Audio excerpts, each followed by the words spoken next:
Hey everyone, I just finished reading the last of the Lost Galaxy chapter books, Mystery of the Magna Defender. It's pretty much a straightforward adaptation of Redemption Day and the episode where Mike becomes the new Magna Defender. There's not really too much too weird in this one, which is kind of disappointing after the other one that I read.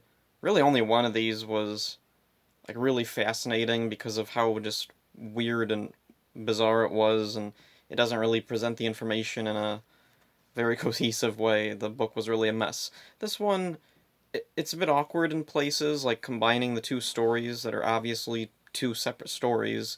Magna Defender's death and Mike coming back to life, and then Mike becoming the new Magna Defender are very clearly two completely separate stories, and it doesn't really flow as one story, but it's fine for being an adaptation of those two.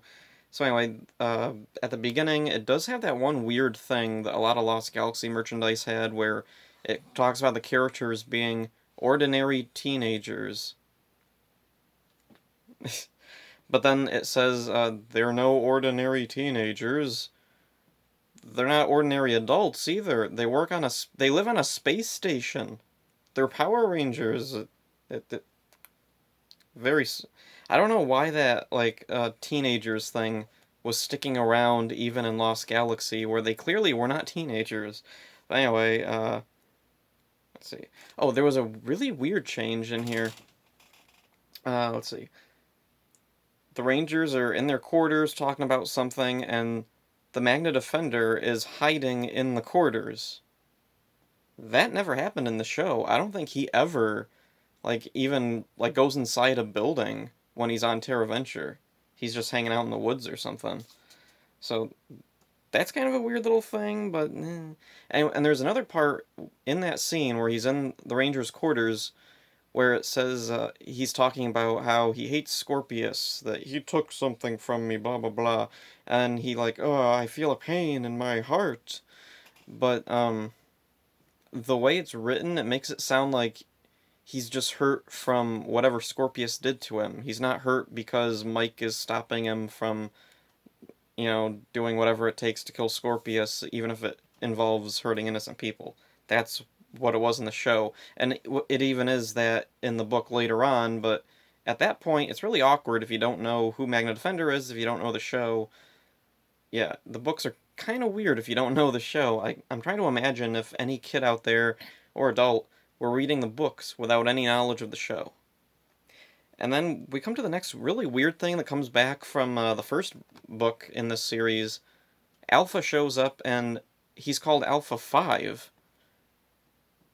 So even this far into the books, they still couldn't correct Alpha's name. It's not Alpha 5 in Lost Galaxy, it's Alpha 6.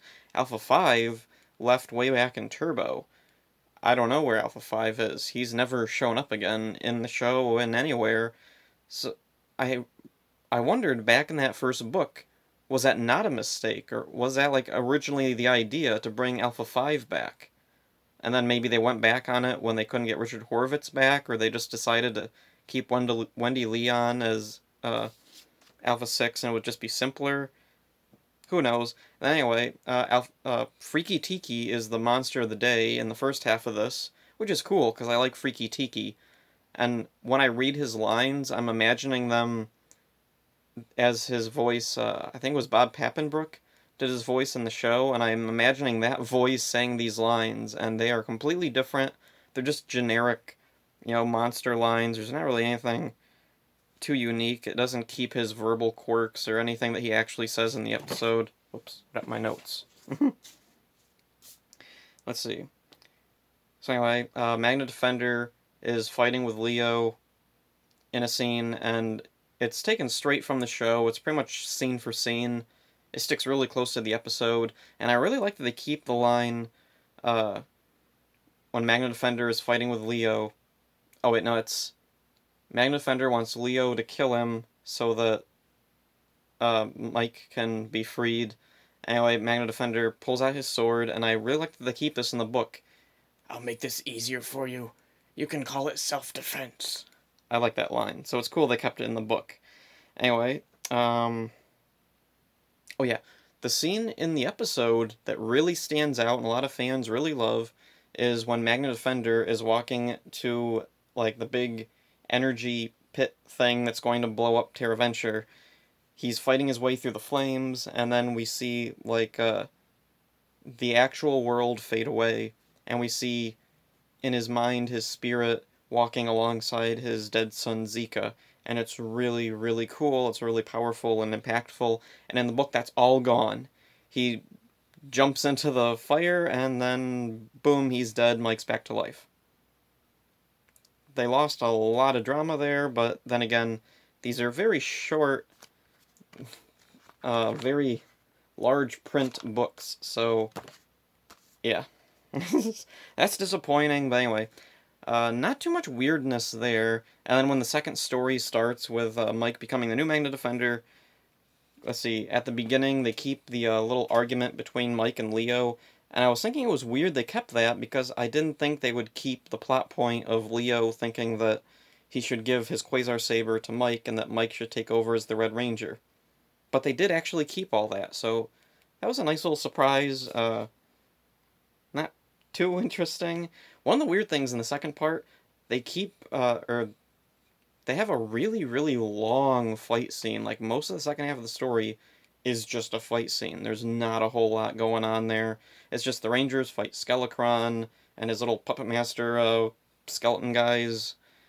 Magna Defender and Zika show up to Mike. He becomes the new Magna Defender. And, yeah, he becomes the new Magna Defender.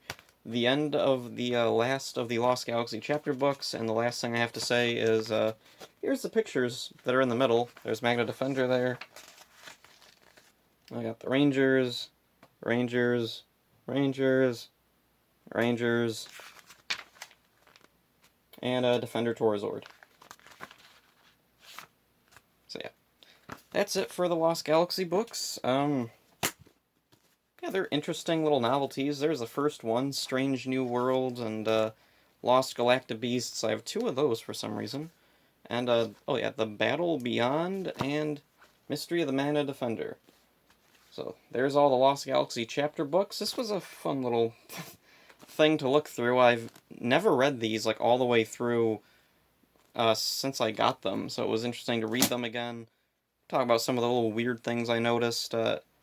Eventually, let's see, I'm going to talk about the other Power Ranger books. There's not a whole lot of Power Ranger books. I have nearly every one published in the US, and it barely fills up 2 shelves that I have.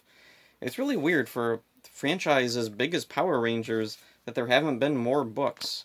And most of the books that I can find are like little kids' storybooks or activity books and coloring books. There's no, like, chapter books. Even, like, dumb little cash-in, tie-in things like these. These weren't made to be anything more than just a quick little cash-in for the show. The show was popular. Here's some books. Let's see. Oh, from, yeah, Parachute Press, who had books that you could order, like, through the school. I'm guessing that's how these were available, because 3 of these are, like, from school libraries. See, there's little stickers there. And I remember back in elementary school, we did have, I think, at least one of these in our school library, along with the Mystic Knights books. That'd be something interesting to talk about, too, the Mystic Knight books, which were Choose Your Own Adventure books, oddly. So anyway, yeah. That's it for the last of the Lost Galaxy books. Hope you enjoyed these videos. See ya.